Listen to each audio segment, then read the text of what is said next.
like, we're not in Kansas anymore, those silly lines that are in all those movies. I was like, we're here, I said, we're... Oh, wow, okay.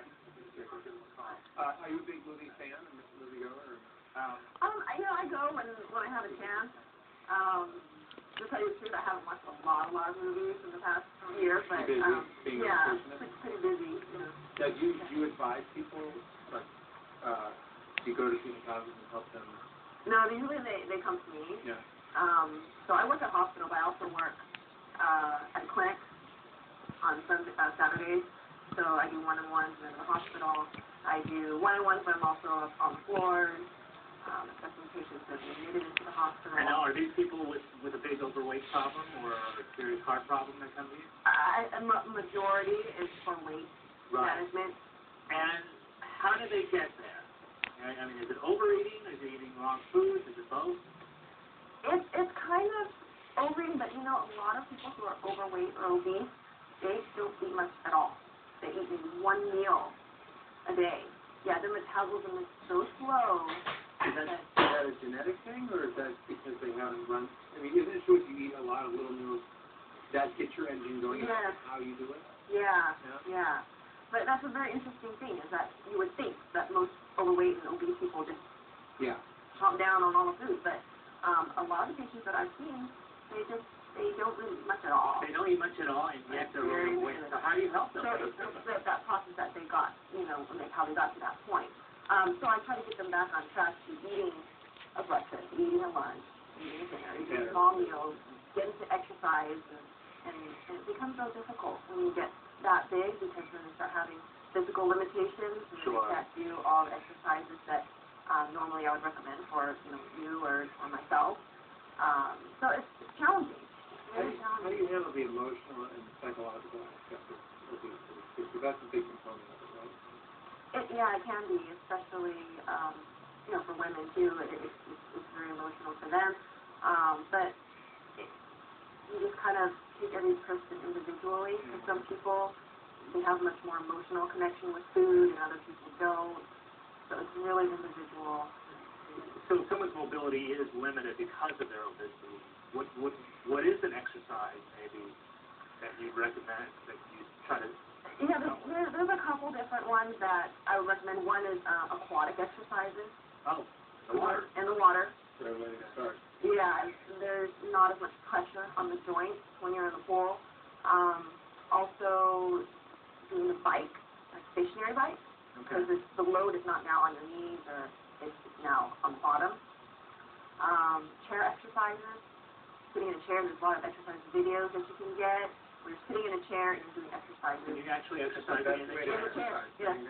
There you go. And donuts. Yes. The good news is, she was kidding. No, but so people know. No food while you're the good news, though, is that even if your metabolism is extremely slow, you can change that by your diet and by exercise, even if it's genetically really slow. Yeah, I see a lot of patients too that have like hypothyroid, meaning their thyroid is slow, so the metabolism is slow too. And I've seen patients where they started to do more exercise, they kept working at it and working at their nutrition, and their metabolism improved. So it can be done. Everybody has a different effect to diet and lifestyle and nutrition than other people, but it definitely helps a lot. There was one of shows like The Biggest Loser, which of course on NBC. Is that, I mean, you can be honest about it, even though it's on NBC. Is it a good thing? I mean, is that inspirational, or does it have its drawbacks too?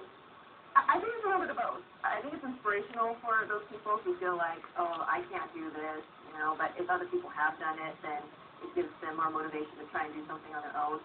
On the other hand, it is a very, some of the things that, very drastic changes. People might take these things to their own hands and start doing things without having advice or supervision of the doctor. And there's bounce back too. A lot of those people gain the weight back because they didn't get the habit. That's true. And some people, they lose that weight, but there's still the fat person inside. Which compels them to kind of go back to where they were. And they haven't changed their habits. They've done something for a temporary change or it's a race for TV.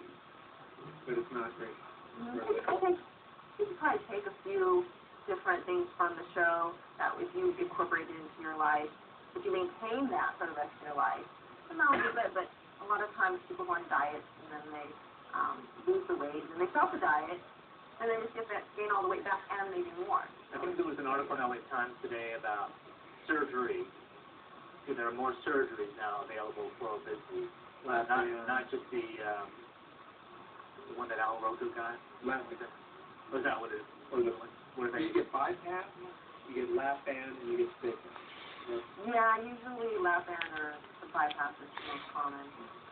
Does that come up? Do you talk about that? And I do get a lot of patients who are gastric bypass patients, and like if they are going to go through with the procedure, have better outcomes if they lose weight before they go into the procedure.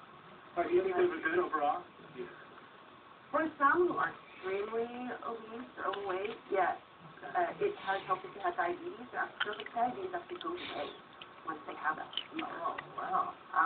But there are complications that are associated with those procedures, and you just have to make sure that you're very aware that yourself healthy with nutrition, because nutrition plays a real important factor as you go through procedures like that. And if you don't get enough protein, you don't get your vitamins and minerals, your hair may start falling out. And, Really? Yeah, if you don't get enough protein.